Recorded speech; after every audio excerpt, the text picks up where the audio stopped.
We'll be seeing you here shortly in Citadel, Honey Bunny. How was Yeah, your character originally described to you? Does he have a name? yeah, it's quite interesting actually. So I met Raj and DK were the director. So Raj actually saw a movie of mine. He had gone for a preview and called me the next day and said that, listen, I see you playing this guy in this show. I mean, they're really well-respected directors here in India, and I've been wanting to work with them for a while. And Raj called me. He basically just told me his name, which is Shan. And then I think I don't know how much I can divulge about what I'm doing, who I am, what's going on. It's all spy stuff, and everything's supposed to be secretive. But um, but yeah, so I just got on board. I wanted to work with them predominantly to start a working relationship. And I mean, I know it's a huge world out there of Citadel that the Russos have created. Yeah. A lot of my friends are in the show that we've done over here, Honey Bunny, and the experience of the journey for me is more important than anything else. For we don't know what the result of any movie will ever be. So for me, usually when I go on a set, it's about the people and the connections that I make and the laughs that we have and just the joy and even the sadness that we share. So for me, it's the journey of meeting new people and enjoying it. And in that context, it was really, really, really good and fun. We were in Serbia for about 20 days. We shot a little bit here in Bombay. So it was good all in all, and now it's coming out. So I mean, I hope people enjoy it. I mean, I haven't seen it, so when I see it, I'll see basically. Talk about working with Samantha and Varun then.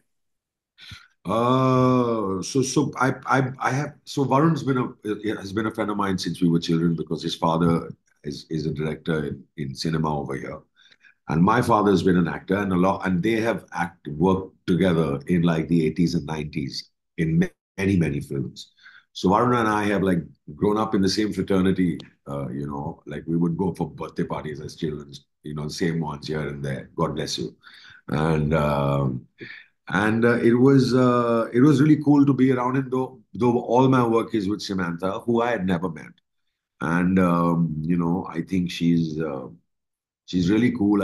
Her discipline, because she's also battling certain things which she's spoken about in the press, health stuff and all. But she's so dedicated and focused, and inspiring to say the least. But she was great to work with. Yeah, great fun, really relaxed girl. Um, I mean, it was fun. All the scenes we did were good fun. Yeah. Did working with Raj and DK live up to your expectations of Yes. Yeah, direct? yeah, yeah. As I always think in my head, whenever I think of two directors, I'm like, dude, how does this work? You know what I mean? Like, will they be having fights? Being like, no, I think you should do this. No, I think you should do that. That's always been a thought in my mind, though. Many years ago, um, a few films ago, I had done a film with two directors called Abbas Bhai and Mustan Bhai, Abbas Mustan. They're very famous directors over here. And then that was laid to rest because you really didn't feel that there were two people doing it. They were very symbiotic and in sync. And the same with Raj and DK. They're both extremely different people. Their personalities are completely different from each other. One is quite silent, one is in it, but they work off each other. It's a nice balance that they have. They complement each other.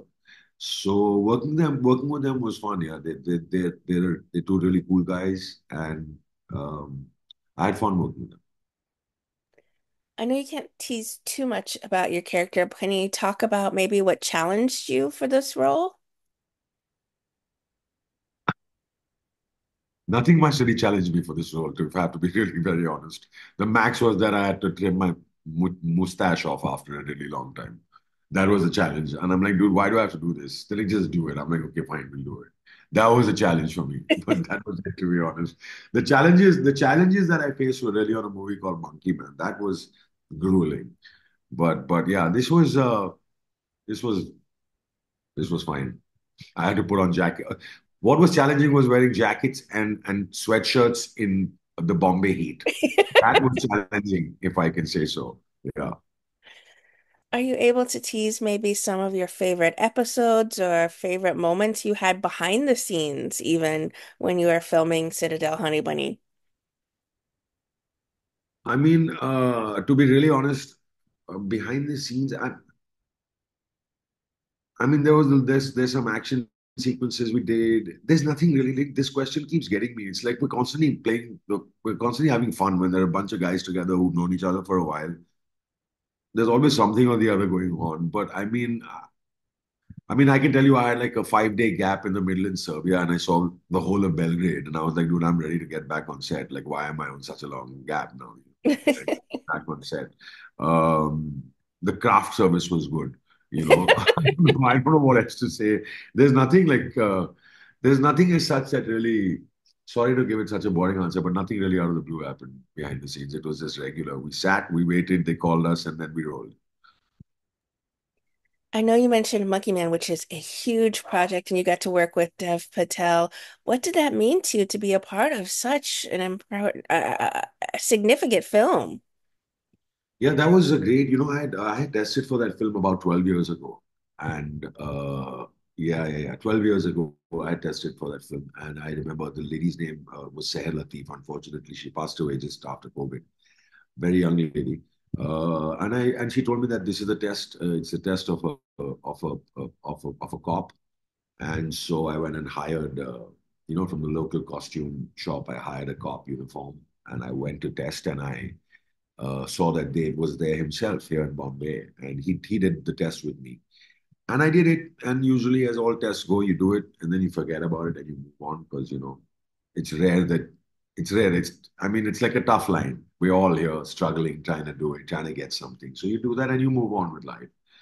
Though we did go and grab a bite after that, which is really sweet, and it was nice to chat and chill with Dave, who was amazing. During the test also makes you really comfortable, and all that happened. And I remember it being September 2020. Means it was way past. I thought this film probably isn't getting made because I hadn't heard about it.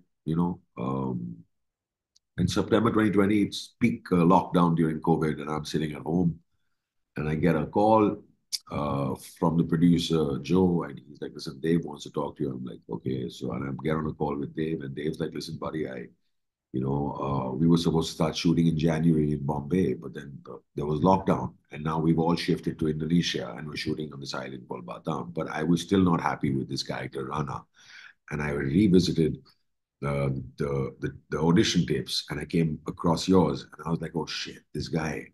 Let me see if he's still available, and that's why I've called you to see is it possible for you to fly down to Indonesia. I'm like, sure. He's like, I'm going to send you the script, have a read, and let me know, and I'll call you in the morning. And he called me in the morning, and I was like, dude, tell me when I should take the flight because, it was a great role. It was a script that I really enjoyed reading. Um, it was a very tough time in general for humanity. Uh, and and I went and I left and I was in Indonesia and I was there for 4 months and it was long. It was very, very tough. I can say that. Um, just keeping yourself busy for such a long time before you start filming. It's his first film. You got to get your things together, and it's so action heavy that I really wanted to work on that. I had never done such long. I've done action, but I hadn't done such long choreographed pieces of action before. Like in the bathroom, or like even the final one. So I would spend a lot of the time over there with the fight boys and Brahim, who's the fight coordinator. I was with them. I would be spending a lot of the day with them, just trying to get the style and everything seamless so that it would look good and believable. And yeah, so that was that, and then I mean, the rest was history. It happened. I reached Feb. I was like, dude, I can't manage. I made it, and I get to go home now. So I was really happy. But it was amazing to be a part of Monkey Man, and it was so well received. And I went for a premiere to the Chinese theater in LA, which is, I think, a dream for anybody who thinks Iconic. of cinema. You know what I mean? I've grown up watching the red carpets over there, and it was lovely. Yeah, it was lovely. Yeah. What's next for you? Have you been busy working on any other films, American or otherwise? Yeah, there are a few. I mean, I'm in talks and reading for some films in the West. Over here, I've finished two films. Citadel is up for release. I'm currently shooting another movie right now, which is based on the 1971 war in India. So it's a period film, and it's really cool because it involves tanks. We're in the cavalry, and I actually got an opportunity to drive a real tank. So I mean, like, come on, who gets to do that, in real life? So that's nice. It's great, and then again, it's a bunch of really awesome people. A lot of people who I've known, a lot of friends. So yeah, I'm in the middle of that right now. I had a small schedule in this place called Amritsar. Uh, Amritsar is famous for the Golden Temple, just for the viewers to let them know. And then now I shoot in a place called Jammu after that. It's Diwali season right now in India. So everything is beautifully lit up around here. It's the most amazing time to Very visit also. colorful. Yeah, it's very colorful. And yeah, so as soon as this is done, I leave in early November for my next schedule, and hopefully we'll wrap up then. So that's what I'm currently shooting for. What would you like to say then to everyone who are fans and supporters of the wonderful work you continue to do on our screens? Wow, I love you all for being fans, supporters, and just liking my work. It's honestly a dream come true, no matter how cliched that sounds, but that's what it's all. I mean, I literally work for people, honestly. That's what it is. It's when somebody comes up to me and says, listen, I really liked you. I was there, I was somewhere yesterday. I rarely go out much, but I was out somewhere and this lady came up to me and she's like, Sikandar. I'm like, yes. And and she referred to me by this one character's name that I've done. She's like Daulat. So that for me is just my heart smiles at that point because it's I mean people talk about validation and all, but no, it's connection. I connected with her. Absolutely. You know what I mean? And for me, that's what it is. If I can connect with one person out there, I get to live a dream. I get to do a job that so many people want to do. It's creative. It's not a 9 to 5 table sitting in an office in a shut space. I'm around doing a lot of stuff. It's hard work. Sometimes it's tough work. Sometimes you're not with the best people.